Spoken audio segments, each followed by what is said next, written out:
Hello friends. आज हमारा आधुनिक भारत के इतिहास का ये 10वां लेक्चर है जो कि सामाजिक, धार्मिक एवं सामाजिक सुधार आंदोलनों से संबंधित है। हम देखेंगे आधुनिक भारत के इतिहास में किस तरीके से सामाजिक सुधार हुए, धार्मिक सुधार हुए, सांस्कृतिक सुधार हुए, एवं उनमें किन व्यक्तियों ने महत्वपूर्ण योगदान दिया, कब कब हुए, क्या दिक्कतें आई।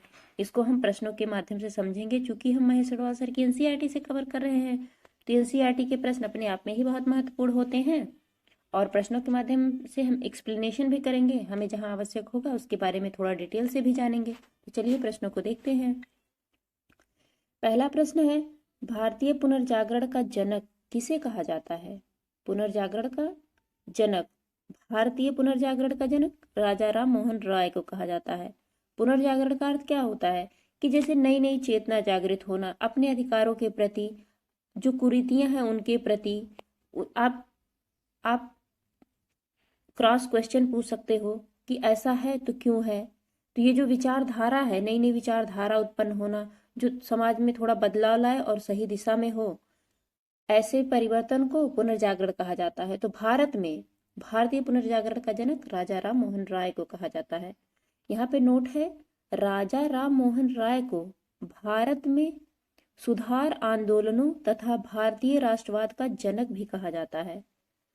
सुधार आंदोलन जैसे विभिन्न प्रकार के सुधार, जैसे सामाजिक सुधार, धार्मिक सुधार, सांस्कृतिक सुधार हुए, तो उन सुधार आंदोलनों का जनक कहा जाता है और राष्ट्रवाद का पिता माना जाता है। राष्ट्रवाद का अर्थ होता है कि हम एक हैं।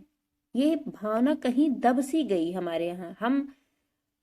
हम भारतीय हैं, हमारी एक सामाजिक, सांस्कृतिक और धार्मिक ऐतिहासिक पृष्ठभूमि रही है, हमारा एक साझा इतिहास रहा है। वही राष्ट्रवाद को जन्म देता है कि हम एक राष्ट्र हैं।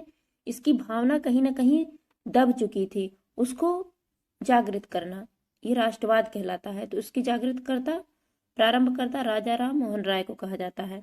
तो राजा राम मोहन राय भारतीय पुनर्जागरण के जनक, सामाजिक सुधारों के जनक और सामाजिक धार्मिक सुधार आंदोलनों के जनक और भारतीय राष्ट्रवाद के पिता भी कहे जाते हैं। जनक का अर्थ होता है पिता। आगे देखते हैं, राजा राम मोहन राय किस शिक्षा पद्धति के समर्थक थे? तो किस शिक्षा पद्धति के समर्थक? पाश्चात्य अर्थात अंग्रेजी शिक्षा पद्धति के समर्थक थे। अंग्रेजी शिक्षा पद्धति का ये नहीं सीधा अंग्रेज हो गए। उन्होंने कहा कि हमें आवश्यकता के अनुसार अंग्रेजी या पाश्चात्य शिक्षा से परहेज नहीं करना चाहिए, हमें तकनीकी ज्ञान भी लेना चाहिए, हमें आधुनिक जो चर्चा पर चर्चा है, ज्ञान विज्ञान जिसमें विकास हो रहा है उसका भी ज्ञान लेना चाहिए। तो उन्होंने कहा हमारे जो धार्मिक सांस्कृतिक परंपराएं हैं वो तो ठीक है, लेकिन हमारे मानव विकास के लिए, हम आगे तेज गति से बढ़े, इसके लिए हमें पाश्चात्य शिक्षा लेने में कोई बुराई नहीं है। तो इसके समर्थक राजा राम मोहन राय थे। तो उनकी मूल भावना में कोई दुर्भावना नहीं थी कि नहीं भारतीयों को अंग्रेज बना देना है या अंग्रेज बहुत ज्यादा अच्छे हैं, हम गिरे हुए हैं, ऐसी बात नहीं थी। बस ये था कि चूंकि वहां पे पुनर्जागरण पहले आ चुका था, ज्ञान विज्ञान प्रगति की स्थिति में आ रहा था, तो उन्होंने कहा कि हमें ये सीखना चाहिए, शिक्षा पद्धति में इसको शामिल करना चाहिए। आगे देखते हैं,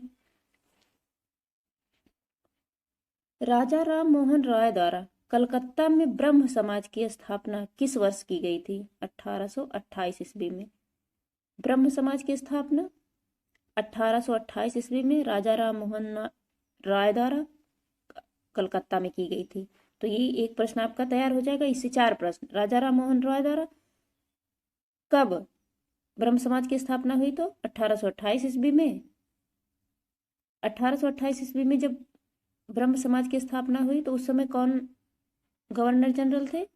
लॉर्ड विलियम बेंटिक। तो ये बेंटिक याद रखिएगा, बेंटिक बहुत महत्वपूर्ण है क्योंकि इसी समय सती प्रथा पर प्रतिबंध का कानून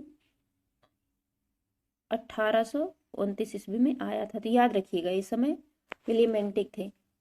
ब्रह्म समाज के जनक राजा राम मोहन राय हैं, 1828 ईस्वी में और कलकत्ता में की थी। आगे देखते हैं, ब्रह्म समाज किस सिद्धांत पर आधारित है? एकेश्वरवाद पर। तो ब्रह्म समाज एकेश्वरवाद पर आधारित है। एकेश्वरवाद का अर्थ ये नहीं कि आप कई ईश्वर सब एक ही हैं, ईश्वर के अलग अलग रूप हैं, लेकिन एक परंपरा में कहीं ना कहीं एक रूढ़वादिता, ढोंगपन, ये सब इंक्लूड हो गए थे। इसलिए इन्होंने कहा कि हम ईश्वर के नाम पे कहीं ना कहीं बिजनेस करने लग रहे हैं। तो वो उन्होंने एक ईश्वरवाद, ईश्वर एक है, कोई कहीं किसी धर्म जाति का हो, वो एक ही जगह से आया है और एक ही जगह जाएगा। तो वो इस कॉन्सेप्ट को उन्होंने कहा कि हम किसी भी रूप में किसी की पूजा करें, चाहे जिस धर्म विशेष में हो, लेकिन हमारे ईश्वर एक ही हैं। तो हमें ये एकता की भावना रखनी चाहिए, नाम हम कोई भी लें लेकिन हमारे ईश्वर एक ही हैं। इसलिए ब्रह्म समाज 1828 ईस्वी में स्थापना हुई और उन्होंने सिद्धांत दिया है केसरवाद का। तो ब्रह्म समाज के संस्थापक राजा राम मोहन राय हैं। आगे देखते हैं। मेरा यहाँ पे है संवाद कौमुदी बांग्ला भाषा में तथा मिरातुल अखबार फारसी भाषा के संपादक कौन थे? राजा राम मोहन राय। तो याद रखिएगा, संवाद कौमुदी और मिरातुल अखबार के संपादक राजा राम मोहन राय हैं। ये समाचार पत्र थे और संवाद कौमुदी बंगाली भाषा में था और मिरातुल अखबार फारसी भाषा में। आगे देखते हैं। वर्ष 1815 ईस्वी में एकेश्वरवादी मत के प्रचार हेतु राजा राम मोहन राय ने किस संस्था का गठन किया? आत्मीय सभा का। तो आत्मीय सभा का गठन किसने किया था? राजा राम मोहन राय ने 1815 ईस्वी में। इसका मत था एकेश्वरवादी। अभी हमने देखा आत्मीय सभा का ही नाम बदलकर 1828 ईस्वी में ब्रह्म समाज रख दिया गया था। तो आत्मीय सभा या ब्रह्म सभा या फिर ब्रह्म समाज। तो सबसे पहले आत्मीय सभा 1815 में बना, फिर आत्मीय सभा बना, फिर आत्मीय समाज या ब्रह्म समाज, अंततः ब्रह्म समाज 1828 ईस्वी में हो गया। ब्रह्म समाज, आत्मीय समाज, ये सब राजा राम मोहन राय के हैं। तो आत्मीय सभा की स्थापना 1815 ईस्वी में, ब्रह्म समाज की स्थापना इसी का नाम बदलकर, पहले ब्रह्म सभा था फिर ब्रह्म समाज हो गया। तो ब्रह्म सभा, इसी आत्मीय सभा का नाम बदलकर ब्रह्म सभा रखा गया, फिर ब्रह्म सभा का नाम रखकर ब्रह्म समाज रख दिया गया 1828 ईस्वी में। ये राजा राम मोहन राय की संस्था है। आगे देखते हैं। यहाँ पे कुछ नोट है। ब्रह्म समाज के विचारों को लेकर 1865 ईस्वी में केशव चंद्र सेन व देवेंद्र नाथ टैगोर के मध्य विवाद हुआ। परिणाम स्वरूप केशव चंद्र सेन मूल ब्रह्म समाज से अलग हो गए और वर्ष 1866 ईस्वी में आदि ब्रह्म समाज की स्थापना की। यही बाद में भारतीय ब्रह्म समाज कहलाया। 1828 में जो ब्रह्म समाज बना वो आगे चलता गया। फिर 1865 ईस्वी में केशव चंद्र सेन और देवेंद्र नाथ टैगोर के मध्य विवाद हो गए, इनके विचारों को लेके, इनके प्रसार को लेके। फिर जब अलग हो गए तो केशव चंद्र सेन जो ब्रह्म समाज था उससे अलग हो गए, तो उन्होंने नया ब्रह्म समाज की स्थापना की 1866 ईस्वी में। तो उस नए ब्रह्म समाज को आदि ब्रह्म समाज कहा और वही आदि ब्रह्म समाज जो केशव चंद्र सेन का था बाद में भारतीय ब्रह्म समाज कहलाया। तो आत्मीय सभा से ब्रह्म सभा बना, ब्रह्म सभा से ब्रह्म समाज बना, फिर वो दो भागों में टूटा। तो मूल तो वही था ब्रह्म समाज या ब्रह्म सभा, लेकिन जब देवेंद्र नाथ टैगोर और केशव चंद्र सेन जी आए तो 1866 ईस्वी में उसी से अलग होके एक आदि ब्रह्म समाज बना। आगे देखते हैं।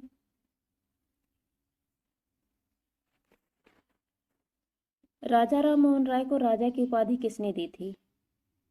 मुगल बादशाह अकबर द्वितीय द्वारा राजा राम मोहन राय को राजा की उपाधि दे दी गई थी। क्योंकि ये किस खुशी में दी गई थी?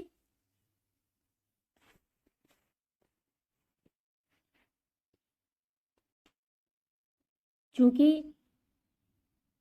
राजा राम मोहन राय अकबर द्वितीय का पेंशन बढ़वाने के लिए इंग्लैंड भेजे गए थे। अकबर द्वितीय द्वारा राजा राम मोहन राय को उनकी पेंशन बढ़वाने के लिए जब वो इंग्लैंड गए, तो जब उनकी पेंशन बढ़ गई तो अकबर द्वितीय ने उन्हें राजा की उपाधि दी। तो याद रखिएगा कि राजा राम मोहन राय में जो राजा नाम आगे ऐड है उस ये इनकी उपाधि है ना कि उनका मूल नाम है, तो राजा की उपाधि अकबर द्वितीय द्वारा दी गई थी। आगे देखते हैं,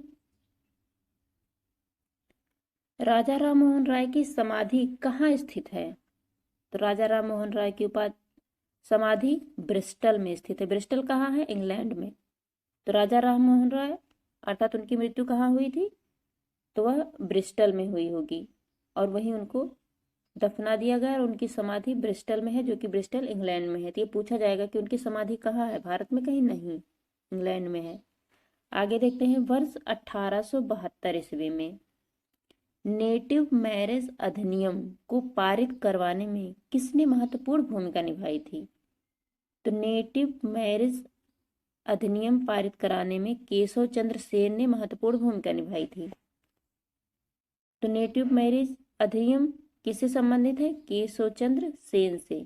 यह 1872 ईस्वी में यह अधिनियम आया। तो 1872 ईस्वी में केशव चंद्र सेन के प्रयासों से नेटिव मैरिज अधिनियम आया। अर्थात यहाँ पे उम्र निर्धारित किया गया कि लड़कियों की उम्र 14 वर्ष होगी, अर्थात लड़कियों की उम्र 13 वर्ष 14 वर्ष की गई और इन्होंने अपनी पुत्री का विवाह, मैरिज एक्ट यही ले आए और अपनी पुत्री का विवाह 13 वर्ष में किए थे। तो लड़कियों की उम्र 14 वर्ष थी और लड़की की उम्र 16 वर्ष थी। तो याद रखिएगा, बाद में इन्होंने इस कानून को तोड़ दिया था, इसलिए फिर इनका इतिहास में नाम समाप्त होता चला गया। तो नेटिव मैरिज एक्ट 1872 ईस्वी में आया, उसमें लड़की की उम्र 14 वर्ष, लड़के की 16 वर्ष निर्धारित की गई। 16 वर्ष या 18 वर्ष, लेकिन लड़की की उम्र ज़्यादा इंपॉर्टेंट है, इसको ध्यान रखिएगा। आगे देखते हैं, वर्ष 1839 ईस्वी में तत्वबोधिनी सभा की स्थापना किसके द्वारा की गई थी? इसकी बात हो रही है। तत्वबोधिनी सभा की स्थापना देवेंद्र नाथ टैगोर के द्वारा की गई थी। तत्वबोधिनी की सभा देवेंद्र नाथ टैगोर के द्वारा 1839 ईस्वी में की गई थी। तो याद रखिएगा, तत्वबोधिनी सभा देवेंद्र नाथ टैगोर के द्वारा 1839 ईस्वी में। आगे देखते हैं, वर्ष 1875 ईस्वी में आर्य समाज की स्थापना किसके द्वारा की गई थी? किसकी बात हो रही है? आर्य समाज की। तो यह स्वामी दयानंद सरस्वती के द्वारा की गई थी। आर्य समाज की स्थापना स्वामी दयानंद सरस्वती के द्वारा की गई थी 1875 ईस्वी में। आर्य समाज की स्थापना 1875 ईस्वी में स्वामी दयानंद सरस्वती के द्वारा की गई थी। आर्य समाज ने ही वेदों की ओर लौटो का नारा दिया था। वे देखिए नोट में है भी, यहाँ पे नोट है, वेदों के पुनरुत्थान का श्रेय स्वामी दयानंद सरस्वती को दिया जाता है। उन्होंने वेदों की ओर लौटो का नारा दिया था, याद रखिएगा, वेदों की ओर। उन्हें सारे धर्म ग्रंथों का समर्थन नहीं किया था, लेकिन उन्होंने कहा जो वेद हमारे हैं वो बहुत महत्वपूर्ण हैं, आप उन्हें पढ़िए, आपको अपने इतिहास पर गर्व होगा और आप उससे सीखेंगे, भविष्य में आपके ये मार्गदर्शन का कार्य करेगा। तो वेदों की ओर लौटो का नारा स्वामी दयानंद सरस्वती ने दिया था और उन्होंने आर्य समाज की स्थापना 1875 ईस्वी में की थी। तो ये कभी भी प्रश्न पूछा जाता है, ऐसे ऐसे इधर समाज दे देंगे और यहाँ पे सन दे देंगे, तो मिलाए दे देते हैं, जिसे हम कूट कहते हैं। तो आर्य समाज की स्थापना 1875 में, तत्वबोधिनी सभा की स्थापना 1839 ईस्वी में और नेटिव मैरिज एक्ट 1872 ईस्वी में। तो ऐसे दे देंगे और आपको मिलान करने के लिए देना होगा। तो ये अब ऐसे डेट भी याद रखेंगे तो सही रहेगा। आगे देखते हैं, दयानंद सरस्वती द्वारा सत्यार्थ प्रकाश पुस्तक किस भाषा में लिखी गई? तो संस्कृत भाषा में। ये बहुत महत्वपूर्ण प्रश्न है, पीसीएस जैसी परीक्षाओं में यहाँ से प्रश्न आते हैं। तो सबसे पहले प्रश्न यही है कि सत्यार्थ प्रकाश किसकी पुस्तक है? दयानंद सरस्वती की। तो सत्यार्थ प्रकाश दयानंद सरस्वती की पुस्तक है, जो कि संस्कृत भाषा में लिखी गई। ये बहुत महत्वपूर्ण है। सत्यार्थ प्रकाश दयानंद सरस्वती की पुस्तक है और यह संस्कृत भाषा में लिखी गई। आगे देखते हैं,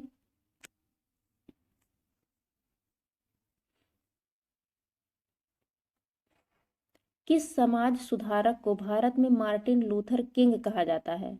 दयानंद सरस्वती को भारत में मार्टिन लूथर किंग कहा जाता है। ये एक विदेशी थे और अपने देश में इन्होंने समाज सुधार के बहुत अच्छे कार्य किए और वहाँ के इतिहास को ही इन्होंने सराहा।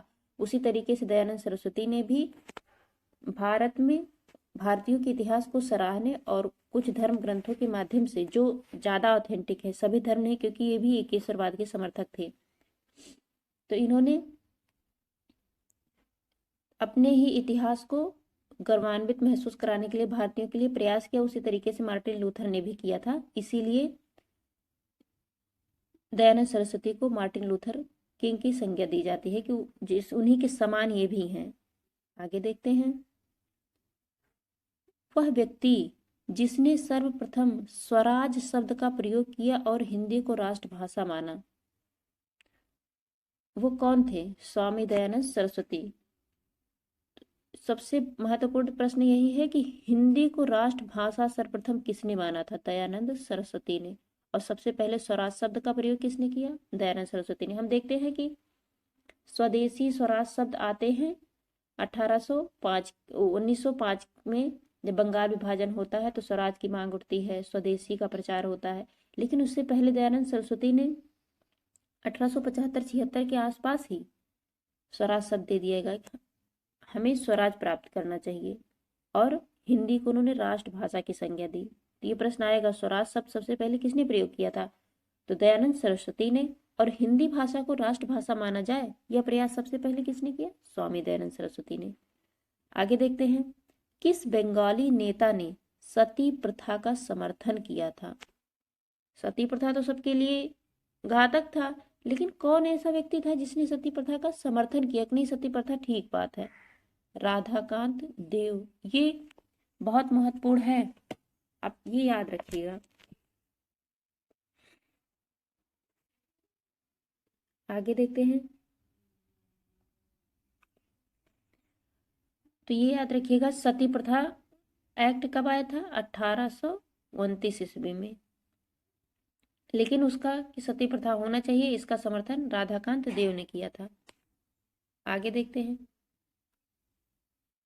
1867 में केशव चंद्र सेन की प्रेरणा से महाराष्ट्र में प्रार्थना समाज की स्थापना किसके द्वारा की गई थी?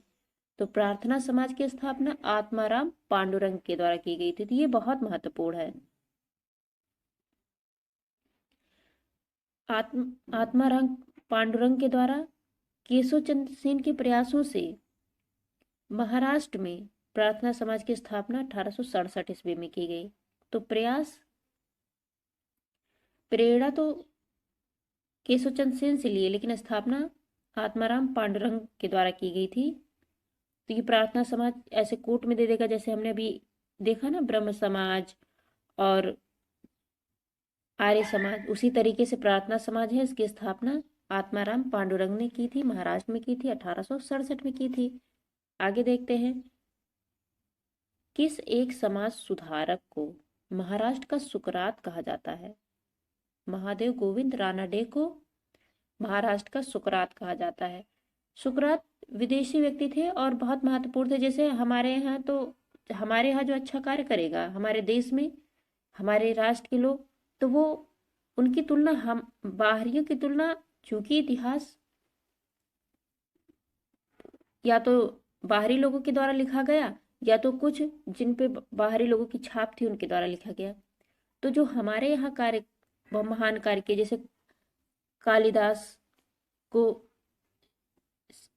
कहा जाता है कि ये भारत के शेक्सपियर हैं, लेकिन ये शेक्सपियर हमारे लोगों को क्यों कहा जाता है? भाई ये भी कहा जा सकता है ना, सुकरात जिस देश के वो हैं वहाँ के वो कालिदास हैं। तो इसी तरीके से हमारे जो महान व्यक्ति हैं उनका सराहना दूसरे से की जाती है, ना कि दूसरे की हमारे लोगों से। तो ये थोड़ी विडंबना है, लेकिन फिर भी देखते हैं क्योंकि प्रश्न है। तो महाराष्ट्र का सुकरात किसे कहा जाता है? महादेव गोविंद रानाडे को। आगे देखते हैं। वर्ष 1897 ईस्वी में विवेकानंद द्वारा रामकृष्ण मिशन की स्थापना किस स्थान पर की गई थी? तो रामकृष्ण मिशन की स्थापना कलकत्ता में की गई थी। यहाँ पे कई प्रश्न छुपे हैं। सबसे पहले रामकृष्ण मिशन की स्थापना किसके द्वारा की गई थी? तो स्वामी विवेकानंद के द्वारा।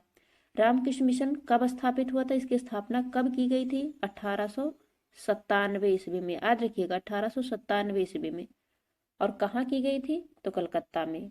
तो रामकृष्ण मिशन की स्थापना स्वामी विवेकानंद के द्वारा 1897 ईस्वी में कलकत्ता में की गई थी। आगे देखते हैं। स्वामी विवेकानंद को विश्व धर्म संसद शिकागो में कब भाग लिया था? अर्थात स्वामी विवेकानंद अमेरिका में विश्व धर्म संसद हुआ था जो कि शिकागो नामक शहर में हुआ था। तो उन्होंने विश्व धर्म संसद में 1893 में भाग लिया था। यह 1893 बहुत महत्वपूर्ण डेट है। तो विश्व धर्म संसद कहाँ हुआ था? शिकागो में हुआ था। उसमें स्वामी विवेकानंद जी ने भाग लिया था 1893 ईस्वी में। 1893 डेट आप लोग इसलिए याद रखिएगा, 93 में गांधी जी दक्षिण अफ्रीका गए, एनी बेसेंट जी भारत आई और विवेकानंद जी शिकागो धर्म सम्मेलन में भाग लेने के लिए गए थे, इसलिए 93 बहुत महत्वपूर्ण है। आगे देखते हैं। सिस्टर निवेदिता कौन थी? विवेकानंद की शिष्या थी। इन्हें मार्गरेट नोबेल भी कहा जाता है। तो सिस्टर निवेदिता स्वामी विवेकानंद की शिष्या थी। ऐसा माना जाता है कि ये अमेरिका में ये इनसे बहुत ज़्यादा प्रभावित हुई, बाद में इनकी शिष्या भी बन गई। तो ये सिस्टर निवेदिता है। आगे देखते हैं। यहाँ पे कुछ नोट है कि 19वीं शताब्दी के उत्तरार्ध में किसकी बात हो रही है? 19वीं शताब्दी के उत्तरार्ध में नव हिंदूवाद के सर्वश्रेष्ठ प्रतिनिधि स्वामी विवेकानंद थे। तो नव हिंदूवाद की, ये नहीं कि हिंदू कोई धर्म विशेष नहीं, ये कर्तव्य है। ये कर्तव्य की भावना दिलाता है कि आप के कुछ कर्तव्य हैं समाज के प्रति, लोगों के प्रति, आवश्यक लोगों के प्रति। तो ये उन्होंने ये भावना पैदा की। तो ये नव हिंदूवाद, जो कि कुछ कुरीतियां भी प्रचारित हो गई थी, तो इसीलिए उन्होंने कहा, ये तो मूर्ति पूजा के समर्थक थे। उन्होंने माना कि अध्यात्म का सबसे अच्छा स्रोत ये मूर्ति पूजा होती, लेकिन ये नहीं कि आप इसको ढोंग समझ लें। अब एक जो बच्चा है, अब उसे अध्यात्म में मत तुरंत धकेल दीजिए, या धर्म को नहीं मानने के लिए आप कह सकते हैं। उसे अपनी फिजिकल फिटनेस ज़्यादा आवश्यक है, क्योंकि जब शारीरिक मानसिक रूप से स्वस्थ रहेगा तो ही वो आगे कोई भी कार्य कर सकता है, चाहे वो किसी भी तरीके का कार्य क्यों ना हो। आगे देखते हैं। यहाँ पे है, न्यूयॉर्क में थियोसॉफिकल सोसाइटी की स्थापना किस वर्ष की गई थी? तो 1875 में थियोसॉफिकल सोसाइटी की स्थापना की गई थी। ये बहुत महत्वपूर्ण है कि थियोसॉफिकल सोसाइटी की स्थापना कब की गई थी? 1875 में न्यूयॉर्क में स्थापना की बात हो रही है, जबकि थियोसॉफिकल सोसाइटी का जो मुख्यालय भारत के अड्यार नामक शहर में बनाया गया था। और स्थापना किसने की थी? कर्नल अलकाट द्वारा थियोसॉफिकल सोसाइटी की स्थापना दो व्यक्तियों के द्वारा की गई थी, जो कि बहुत महत्वपूर्ण है। और याद रखिएगा, थियोसॉफिकल सोसाइटी की स्थापना मैडम ब्लावत्स्की और कर्नल अलकाट के द्वारा। तो मैडम ब्लावत्स्की और कर्नल अलकाट को याद रखिएगा, उन्होंने 1875 ईस्वी में थियोसॉफिकल सोसाइटी की स्थापना न्यूयॉर्क में की थी। तो कभी प्रश्न आए कि स्थापना की बात हो रही है, जब न्यूयॉर्क में हो रही है तो थियोसॉफिकल सोसाइटी, तो उसकी स्थापना कर्नल अलकाट और मैडम ब्लावत्स्की, ब्लावत्स्की ऐसे ब्लावत्स्की। आगे देखते हैं। भारत में थियोसॉफिकल सोसाइटी का मुख्यालय कहाँ है? तो अड्यार में स्थापित किया गया था। तो याद रखिएगा, अड्यार में मुख्यालय, इसका अड्यार में बनाया गया, स्थापना न्यूयॉर्क में की गई। आगे देखते हैं। भारत में थियोसॉफिकल सोसाइटी को किसके प्रयत्नों से सफलता मिली? तो एनी बेसेंट, इन्होंने ही भारत में थियोसॉफिकल सोसाइटी को फेमस किया या भारतीयों में यह प्रसारित किया। तो इसका श्रेय एनी बेसेंट को दिया जाता है। तो भारत में प्रसारित करने का श्रेय एनी बेसेंट को जाता है। आगे देखते हैं। यंग बंगाल आंदोलन के प्रवर्तक कौन थे? तो यंग बंगाल आंदोलन के प्रवर्तक हेनरी विवियन ड्रेजियो थे। तो ये बहुत महत्वपूर्ण है। एक भले विदेशी थे, लेकिन इन्होंने बंगाल के लोगों को, युवाओं को उत्साहित किया कि आप अपने अधिकारों के लिए, अपनी शिक्षा के लिए, अपने पूर्ण विकास के लिए प्रयास करें। तो इसका प्रयास यंग बंगाल आंदोलन के द्वारा हेनरी विवियन ड्रेजियो ने किया। आगे है, विधवा पुनर्विवाह को कानूनी रूप से वैध करवाने में किसकी महत्वपूर्ण भूमिका थी? तो विधवा पुनर्विवाह के समर्थक और जो एक्ट आया था वह ईश्वर चंद्र विद्यासागर के प्रयासों से विधवा पुनर्विवाह कानूनी रूप से वैध करवाने की बात की गई थी। यह 1856 में विधवा पुनर्विवाह एक्ट पारित हुआ ईश्वर चंद्र विद्यासागर के प्रयासों से। आगे देखते हैं, वर्ष 1851 ईस्वी में, ये नोट है, नौरोजी फरदोनजी, दादा भाई नौरोजी, एस.एन. बेंगाली और आर.के. कामा के सहयोग से रहनुमाई मजदूर सभा गठित की गई थी तथा सभा के संदेश को पारसी समाज तथा तक पहुंचाने के उद्देश्य से पत्रिका रास्त गोफ्तार नामक प्रारंभ की गई।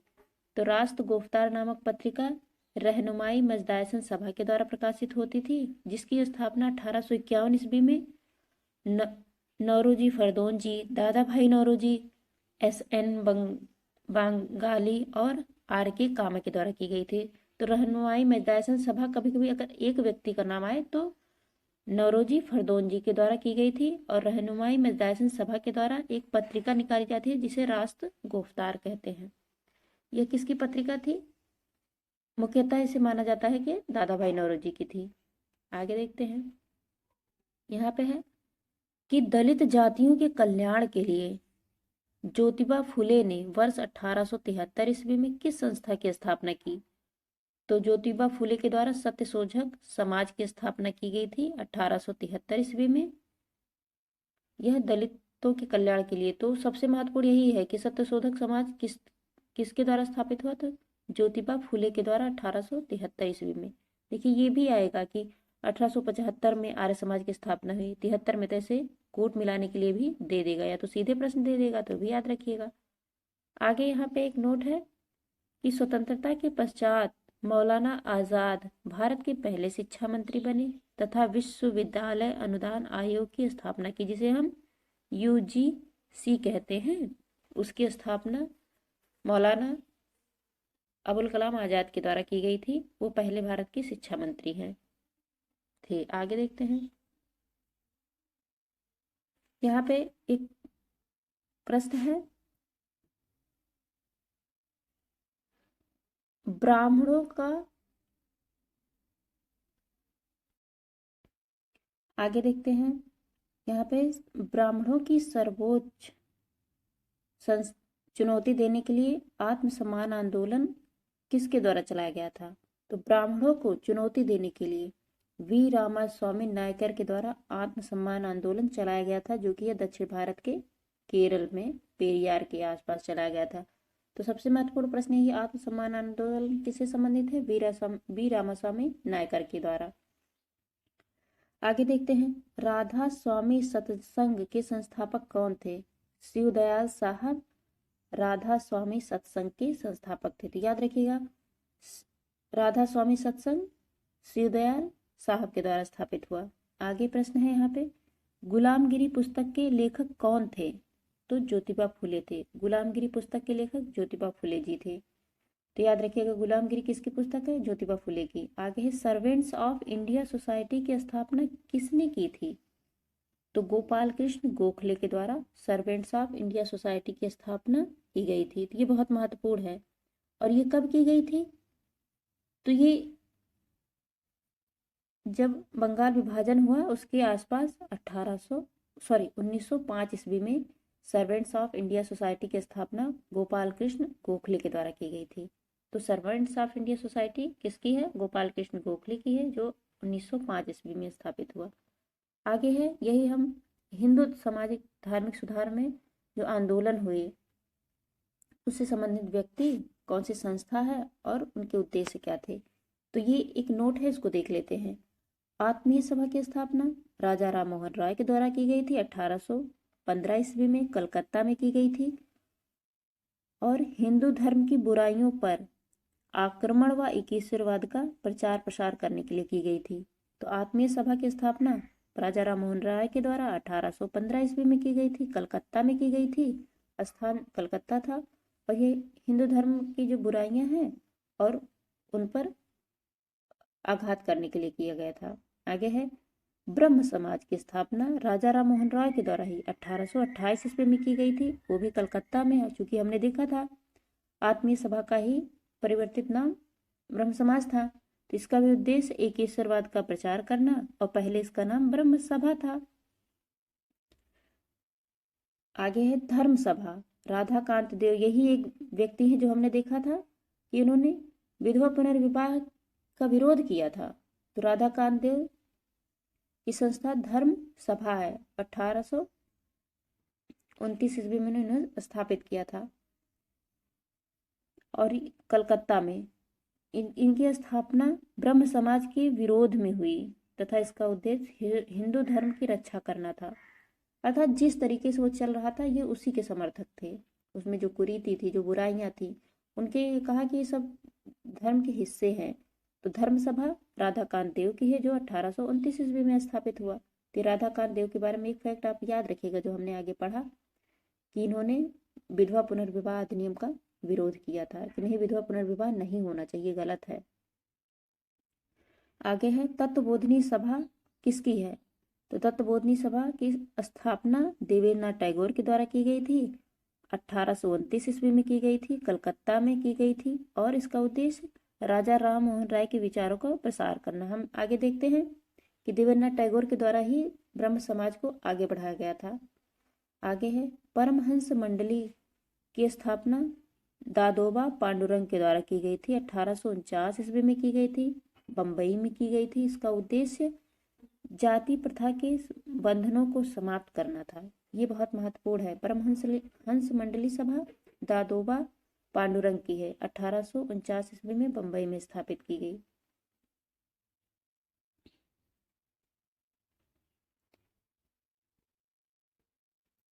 भारतीय ब्रह्म समाज के संस्थापक कौन है? केशव चंद्र सेन, इन्होंने 1866 ईस्वी में स्थापित किया और कलकत्ता में। इसका उद्देश्य था ब्रह्म समाज से अलग होकर केशव चंद्र सेन ने नई संस्था स्थापित की। इस विभाजन के बाद मूल समाज को आदि ब्रह्म समाज भी कहा गया, अर्थात इन्होंने मूल समाज की बात की कि हमारा जो समाज है वो मूल समाज है। तो ये भारतीय ब्रह्म समाज या ब्रह्म सभा का ही ये रूप है जो 1828 ईस्वी में स्थापित हुआ था। यही परिवर्तित हुआ, देवेंद्रनाथ टैगोर ने आदि ब्रह्म समाज बनाया और केशव चंद्र सेन के द्वारा बनाया गया। तो ये ब्रह्म समाज उसी का बदला हुआ रूप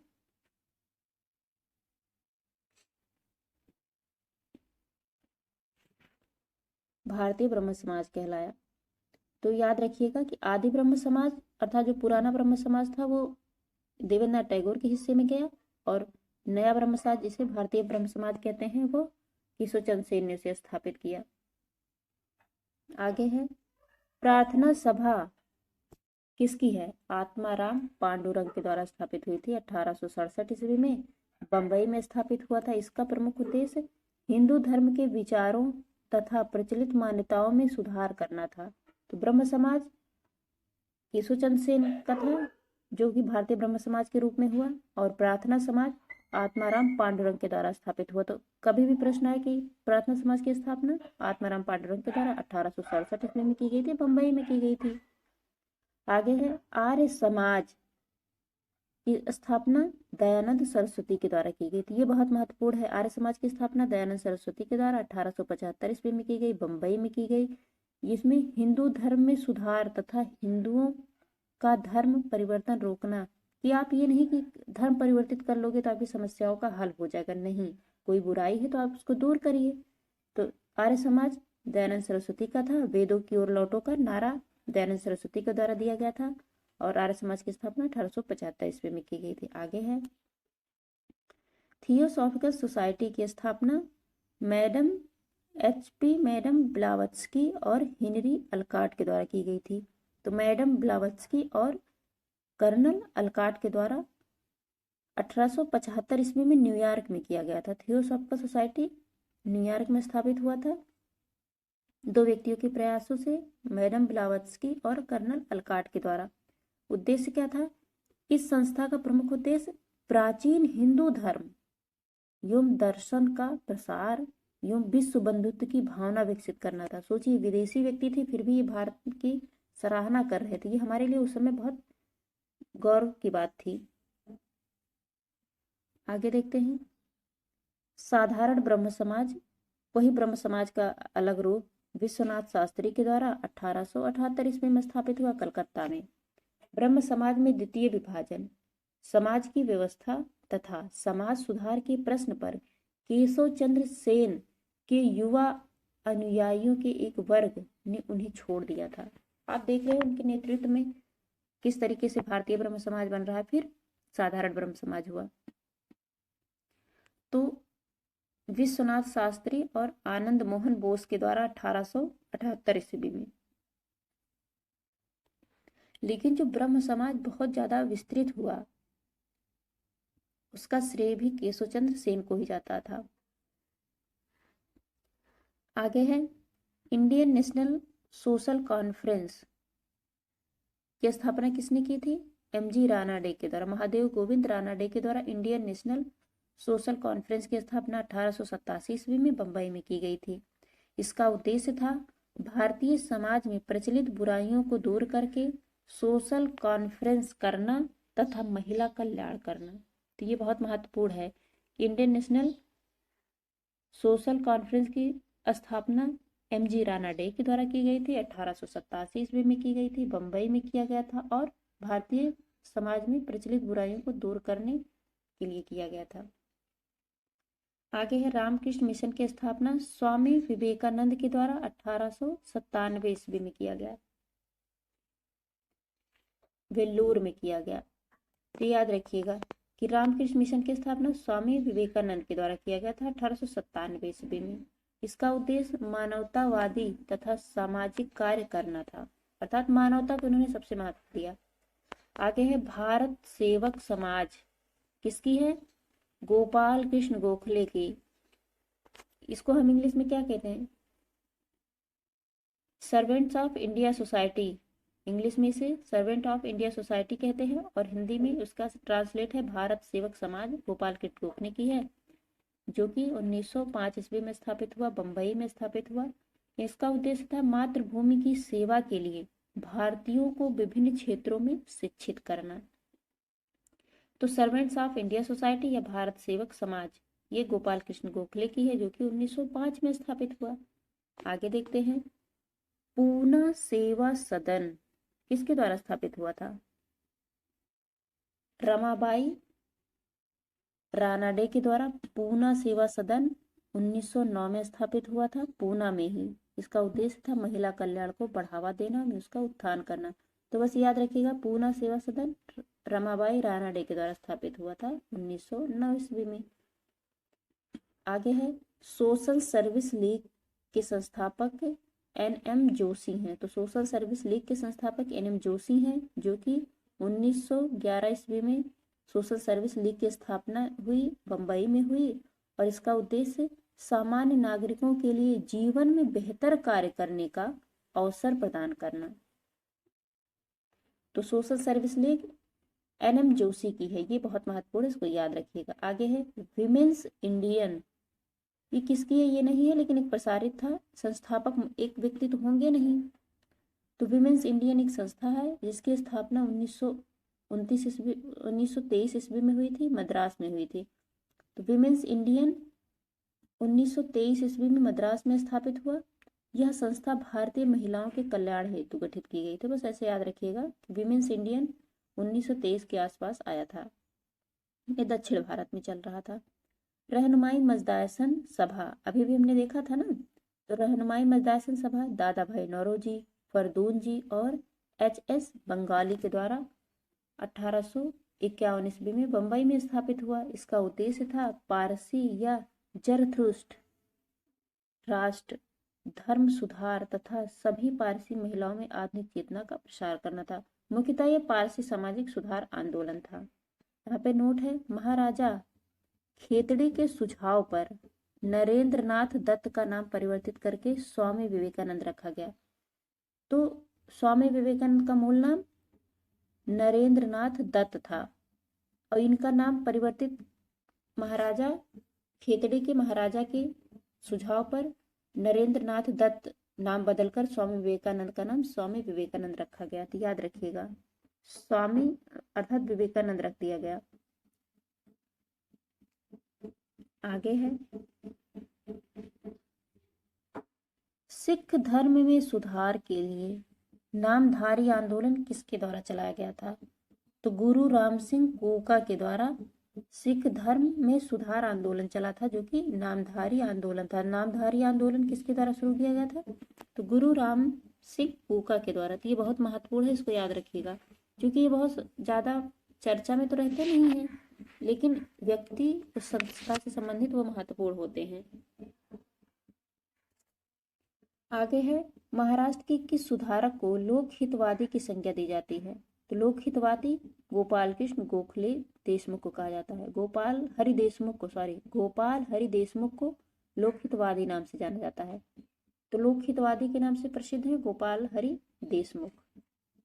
आगे है, वर्ष 1910 ईस्वी में इलाहाबाद में भारत श्री महामंडल की स्थापना किसके द्वारा की गई थी? तो सरला देवी चौधरानी के द्वारा इलाहाबाद में भारत श्री महामंडल की स्थापना की गई थी 1910 ईस्वी में। तो ये व्यक्ति याद रखेंगे आप, सरला देवी चौधरानी के द्वारा भारत श्री महामंडल की स्थापना 1910 ईस्वी में इलाहाबाद में की गई थी। आगे है, महिलाओं के उत्थान के लिए आर्य महिला समाज की स्थापना किसके द्वारा की गई थी? आर्य महिला समाज की स्थापना पंडित रमाबाई सरस्वती के द्वारा की गई थी। तो आर्य महिला समाज की स्थापना पंडित रमाबाई सरस्वती के द्वारा की गई थी। तो ये बहुत महत्वपूर्ण है, इसको याद रखिएगा। आगे है, हाली पद्धति किससे संबंधित है? एक यहाँ पद्धति की बात हुई है, हाली पद्धति। तो हाली पद्धति बंधुआ मजदूरी से संबंधित है। तो ये फैक्ट याद रखिएगा कि हाली पद्धति किससे संबंधित है? बंधुआ मजदूरी से। आगे है, बहुजन समाज के संस्थापक कौन थे? तो मुकुंदराव पाटिल बहुजन समाज के संस्थापक हैं। तो जो बहुजन समाज बनाया गया उसके संस्थापक मुकुंदराव पाटिल हैं। आगे देखते हैं, पश्चिम भारत के प्रमुख समाज सुधारक D.K. कर्वे ने किस क्षेत्र में महत्वपूर्ण योगदान दिया?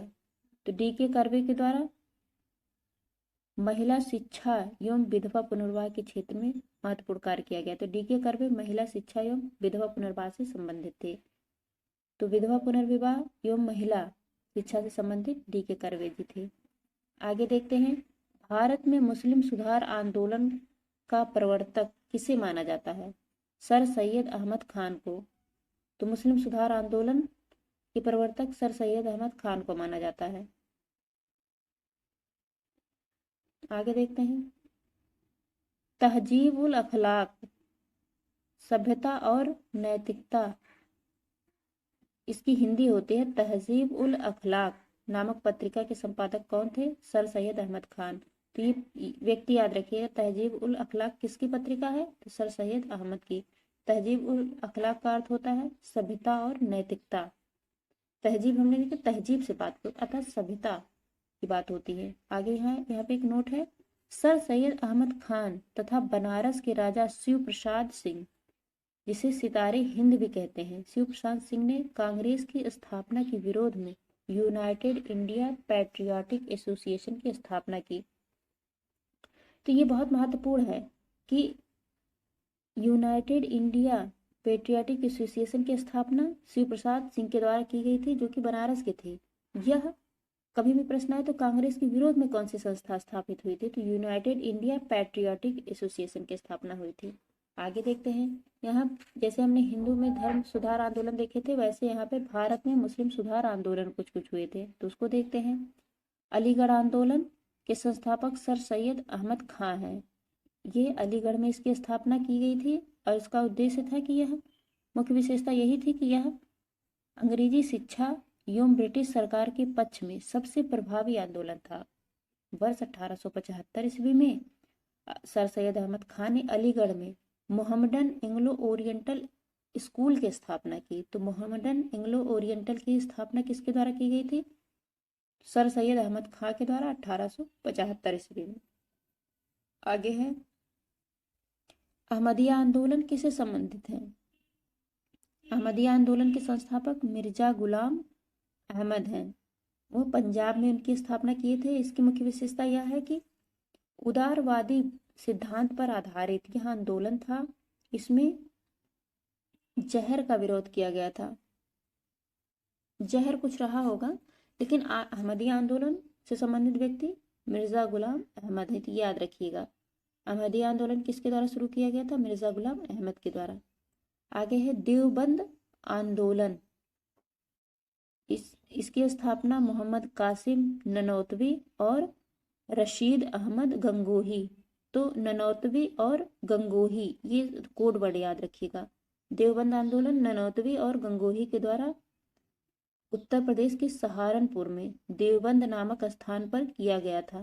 तो याद रखिएगा, देवबंद आंदोलन देवबंद नामक स्थान पर, जो कि सहारनपुर में है, जो कि उत्तर प्रदेश में है, ननौतवी और गंगोही के द्वारा किया गया था। इसकी मुख्य विशेषता है कि इसका मुख्य उद्देश्य कुरान की शिक्षाओं का प्रसार करना तथा अंग्रेजों का विरोध करना है।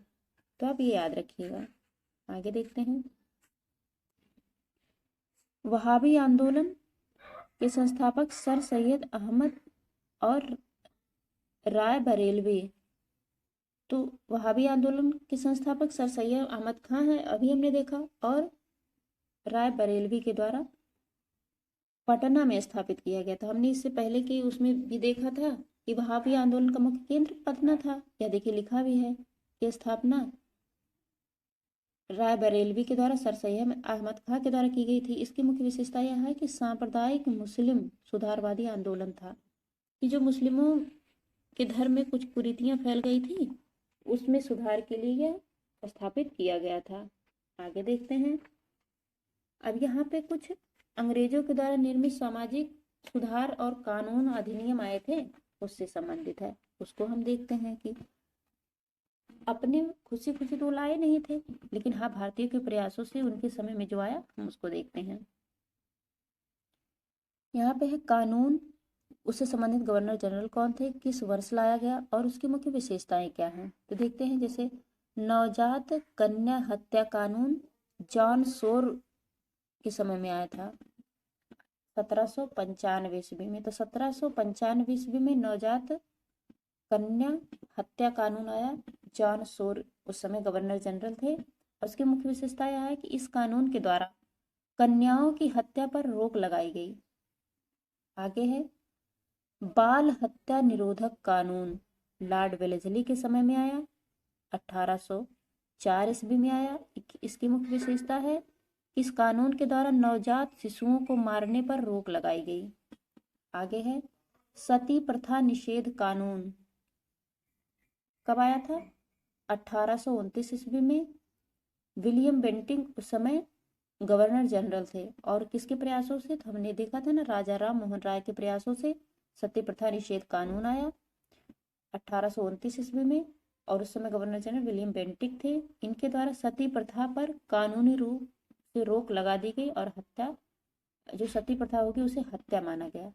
आगे हिंदू विधवा पुनर्विवाह अधिनियम लॉर्ड डलहौजी के समय में 1856 में आया।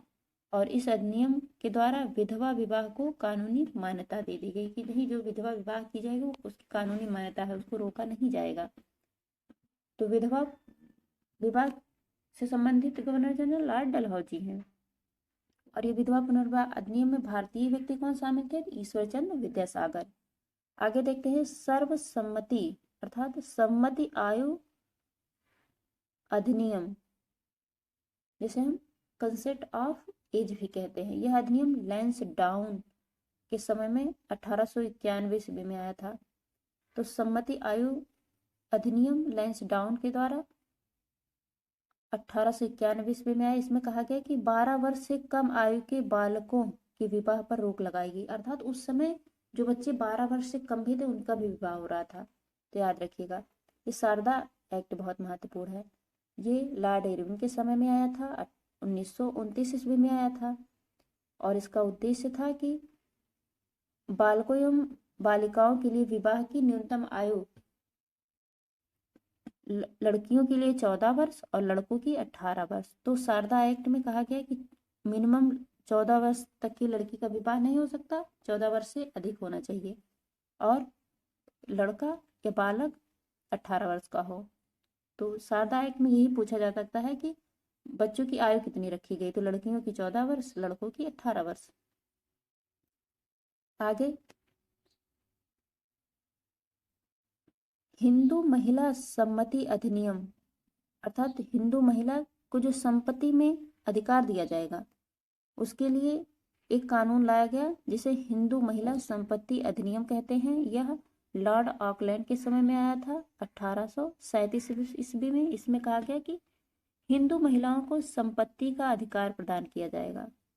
तो बस ये याद रखिएगा, किसके समय में? ऑकलैंड के समय में 1837 ईस्वी में।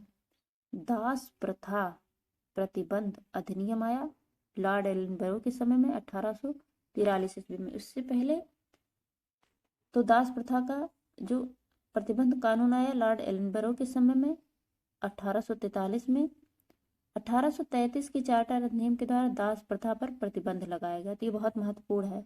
आगे देखते हैं, भारतीय राष्ट्रीय कांग्रेस के इलाहाबाद अधिवेशन 1888 ईस्वी में जॉर्ज यूले एकमात्र ब्रिटिश को अध्यक्ष चुना गया। तो यहाँ पे एक फैक्ट है, ये तो हम कांग्रेस में पढ़ेंगे ही जब कांग्रेस का अधिवेशन उसकी और स्थापना पढ़ेंगे, लेकिन यहाँ पे है कि प्रथम अंग्रेज कौन थे जिन्होंने कांग्रेस की अध्यक्षता की, तो जॉर्ज यूले थे, और उस समय अधिवेशन इलाहाबाद में हो रहा था और 1888 ईस्वी में। ये कौन था अधिवेशन था? चौथा अधिवेशन था जो कि एक अंग्रेज के द्वारा अध्यक्षता की गई थी। तो फ्रेंड्स, हमारा ये सामाजिक धार्मिक सुधार आंदोलन का वैसे चैप्टर तो बहुत बड़ा है, तो कहीं ना कहीं, लेकिन ये बहुत इंपॉर्टेंट है। इसमें हर परीक्षाओं में एक ना प्रश्न अवश्य आते हैं, तो आप इसको रिवाइज कर लीजिएगा, ये आपसे कभी गलत नहीं होंगे। तो इस लेक्चर को यही समाप्त करते हैं। थैंक